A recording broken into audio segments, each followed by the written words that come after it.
It's a blustery day here today at Randwick, and we've reduced all the work to the sand.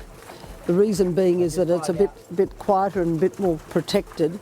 Great credit to all of the people here, because it's most people would like to be home tucked in bed, and to be here on a wet, blustery day, very difficult on the riders, very difficult on the horses on a morning like this.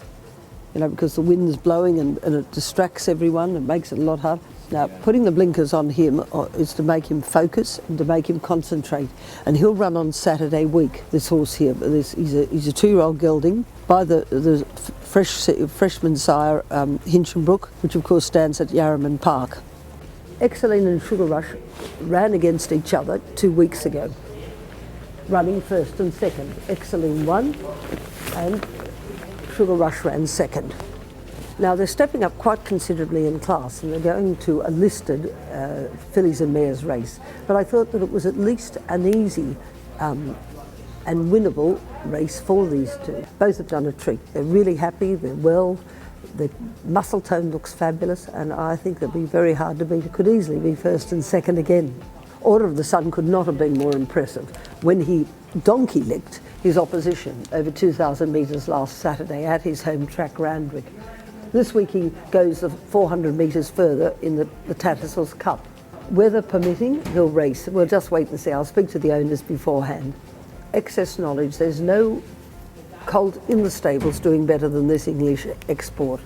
And the Round Table Racing Syndicate will be there with all bells on, cheering away. I think he can win. I think the softer track will suit him very well. These are the conditions that the European horses are used to. Aussie's Love Sport is a big, strong colt, and if you were to go on his work, you'd say he could easily improve how he ran last start. It's been a bit disappointing, this preparation, but I don't think he will be on Saturday. He's strong, he's worked extremely impressively, and I think you'll see a real turnaround. In Muscovado, I have so much time for this filly, and her run the other day in listed company was really outstanding. She now goes to this race on Saturday, over 1,600 metres. It's a restricted race and it will suit her very well. She should win. The biggest thing to try to see with the horses is if they're putting on condition or losing condition. Often it's only a subtle thing. It might only be a couple of kilos. But the horse that does really well is the horse that's carrying good condition. Now, I don't mean fat, and I certainly don't mean that he's not fit. This is a horse that, when you saw Order of the Sun walk around the mounting enclosure on Saturday, he had "back me" written all over him. He was carrying great condition, his coat was gleaming, and his muscle tone was really fantastic. There is no colt in my Flemington stable going better than Liberation. This is a very talented son of Fastnet Rock. I think he can win. He'll appreciate the 1,400 metres. And Tom Berry's back in the saddle, ready to rear and to go. Drew Fontaine returns from a spell, and a very well-earned spell. There would be no mare in Australia that had got more frequent flyer points. She'd gone Sydney, Brisbane, Brisbane, Sydney, Sydney, Melbourne, Melbourne, Sydney, Sydney, Melbourne, and then over to Adelaide. But nothing phases her. This daughter of Fastnet Rock is a ball of courage, she really is. Now, she's been working very well, and she's been in work quite some time. I think she's an excellent chance. Riker disappointed at his last start. I think there were reasons. It was a muddling run race.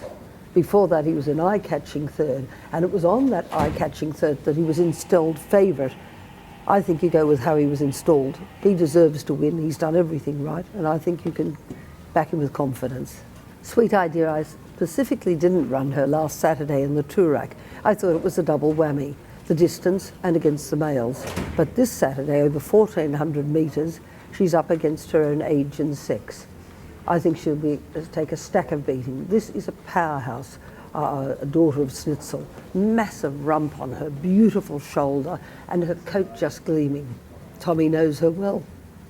Also in the race is a lovely mare that won Group 1 over the carnival here in the autumn, Diamond Drill.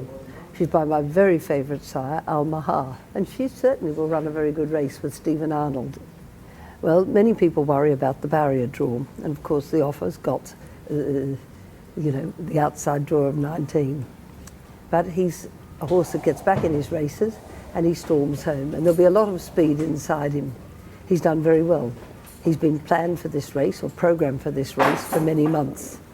And of course it's the right distance, and more importantly we've had a little rain, which he certainly will appreciate. Dr Percy Sykes founded Ranvet and Randwick Equine Centre, REC. He revolutionised the way that we feed racehorses in the Southern Hemisphere. I have with me Dr Leanne Begg from REC. Leanne, can you just tell us a bit about what it's like to work with Percy? Oh, he's an amazing person. I worked with him closely over the last 12 years. I've been doing Gai's work, and he's just an amazing thinker. He's a very good observer of horses. He can pick subtle things very easily. Just a kind person, loved horses, loved racing, but just an amazing veterinarian. Very inspirational. Yeah, thanks Leanne. It's great that you got the opportunity to work with him. Percy Sykes was part and parcel of my life from very early age, Sheridan. He was always in the stables, he was always working with my dad, and he developed Ranvet, which is the company that you represent.